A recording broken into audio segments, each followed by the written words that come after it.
حبيبي يا قرآني.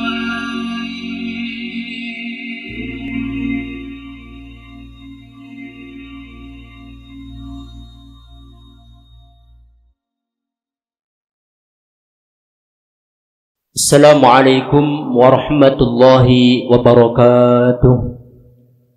Para santri, para muhibbin yang kami banggakan, dalam pertemuan kali ini kita akan membahas makhraj bagian al-lisan, bagian yang ketiga. Bagian yang pertama sudah kita bahas, yaitu al-jawf. Makhraj bagian al-jawf sudah kita bahas.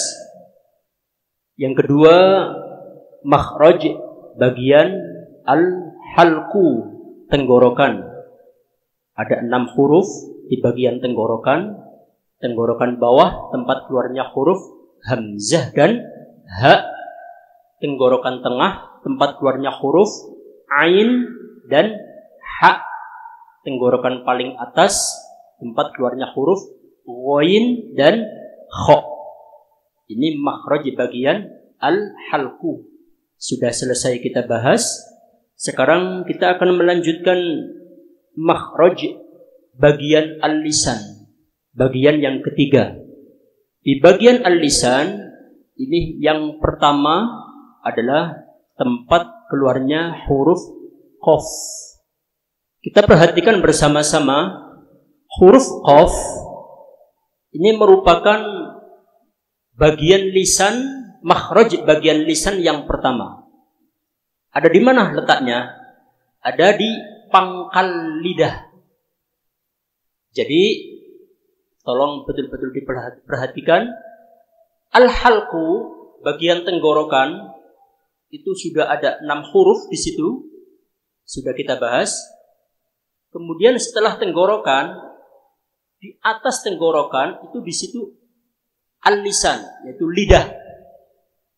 Nah, lidah ini ada istilah pangkal lidah sampai ke ujung lidah. Ujung lidah itu depan. Yang akan kita bahas pertama di bagian makhraj al-lisan, bagian lidah, ini yang pertama adalah pangkal lidah. Pangkal lidah atau huruf yang pertama adalah huruf qaf. Kita akan membahas di mana letaknya huruf qaf, makhrajnya di mana, dan qaf itu mempunyai sifat apa saja. Sifat hurufnya apa saja. Mari kita perhatikan huruf qaf ketika belum berharokat itu qaf. Qaf. Huruf qaf makhrajnya yaitu pangkal lidah dekat dengan anak lidah dan lurus dengan langit-langit yang di atasnya. Maksudnya langit-langit itu langit-langit lidah. Langit-langit di atas lidah itu ada langit-langit. Bukan langit bumi, bukan. Tapi langit-langit di sini. Di situ tempat keluarnya huruf qaf. Pangkal lidah dekat dengan anak lidah. Anak lidah itu yang kecil, yang di atas. Kemudian ditatapkan dengan langit-langit yang lurus di atasnya. Itu tempat keluarnya huruf qaf. Kemudian qaf, para santri, para muhibbin yang kami banggakan, qaf itu punya sifat. Sifatnya qaf ada 5 sifat yang berlawanan. Yang pertama, qaf sifatnya yaitu jahar. Jahar itu tidak berdesis. Lawan daripada sifat hamas. Yang kedua, qaf punya sifat yang namanya syiddah. Syiddah itu tertahannya suara. Yang ketiga, qaf punya sifat yang namanya isti'la. Lidah naik ke atas.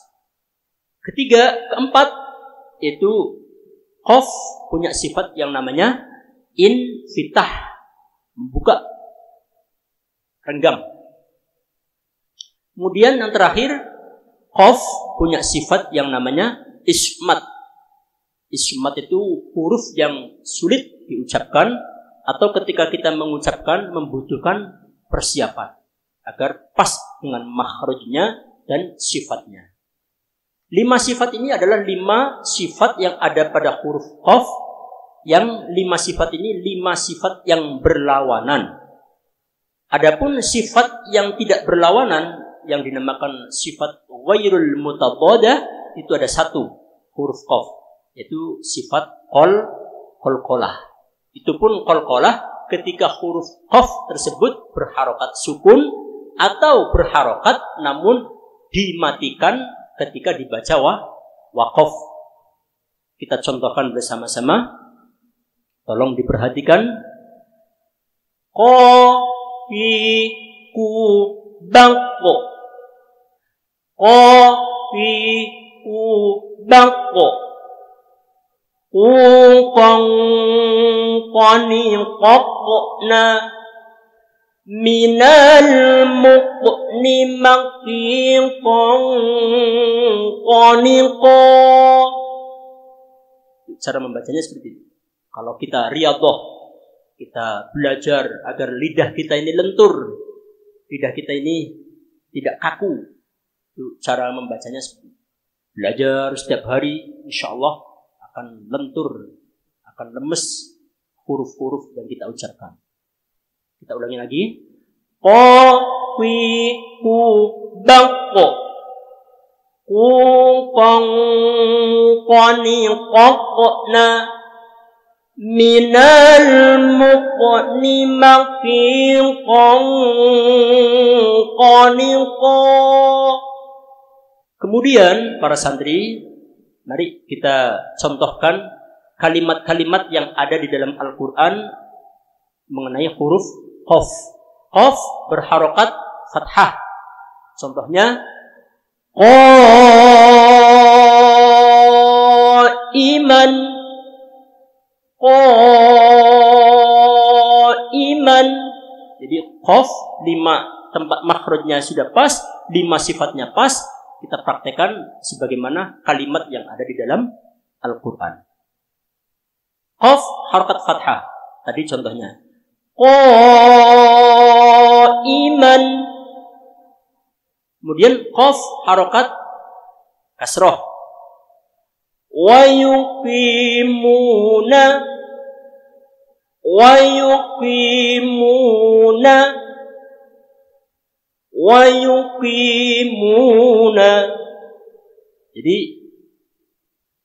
5 sifat itu jahr, syiddah, isti'la, infitah, dan ismat itu harus betul-betul kita praktekkan.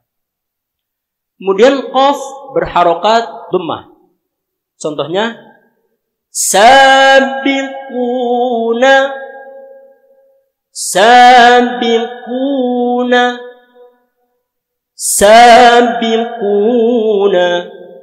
Itu qaf berharokat dhammah. Terakhir, qaf berharokat sukun. Ketika berharokat sukun, maka qaf bukan hanya 5 sifat, tapi ada 1 sifat, yaitu sifat qalqalah. Muqmahuna. Jadi ada pantulan. Dan pantulannya ini murni, asli, tidak dibuat-buat. Karena ketika pantulan itu dibuat-buat, itu bukan yang namanya sifat qalqalah yang asli. Itu sudah melebihi, bahkan tidak sesuai dengan kaidah ilmu Al-Quran. Bagaimana antara qalqalah yang murni, asli mantulnya, dengan qalqalah yang dibuat-buat, yang tidak asli? Kita contohkan. Muqmahuna. Itu murni, lentur. Kemudian qalqalah yang dibuat-buat atau keterlaluan, ini tidak boleh. Kita contohkan, ini salah. Muqmahu, berlebihan, tidak boleh. Sama dengan kita kalau membaca nama Muhammad. Jadi contohnya kalau di dalam sholawatan yang pas, qalqalah yang pas itu begini. Allahumma sholli ala Muhammad. Itu pas. Bagaimana yang salah? Allahumma sholli ala Muhammad. Berlebihan, itu salah. Jadi qalqalah itu pantulannya murni, asli, tidak dibuat-buat. Baik, para santri, para muhibbin yang kami banggakan, itulah makhraj huruf qaf. Qaf tempat keluarnya ada di pangkal lidah, dekat dengan anak lidah, dan lurus dengan langit-langit yang di atasnya. Kemudian sifatnya ada 5 sifat yang berlawanan. 1 sifat jahr, 2 syiddah, 3 isti'ala, 4 infitah, 5 ismat. Ditambah dengan sifat yang tidak berlawanan yaitu sifat qalqalah. Itulah tempat keluarnya huruf qaf dan sifat-sifatnya. Semoga kita bisa mempraktekannya, baik tempat keluarnya hurufnya maupun sifat-sifatnya. Semoga apa yang sudah kita pelajari pada pertemuan kali ini bisa mempraktekkan dan bisa bermanfaat bagi kita semuanya untuk mempelajari ilmu Al-Quran. Amin, amin ya rabbal alamin. Wallahu a'lamu bis-shawab. Al-Fatihah. Bismillahirrahmanirrahim. Alhamdulillahi rabbil alamin. Ar-Rahmanirrahim. Maliki yaumiddin. Iyyaka na'budu wa iyyaka nasta'in. Ihdinas siratal mustaqim. Siratal ladzina an'amta 'alaihim ghairil maghdubi 'alaihim waladdallin. Amin.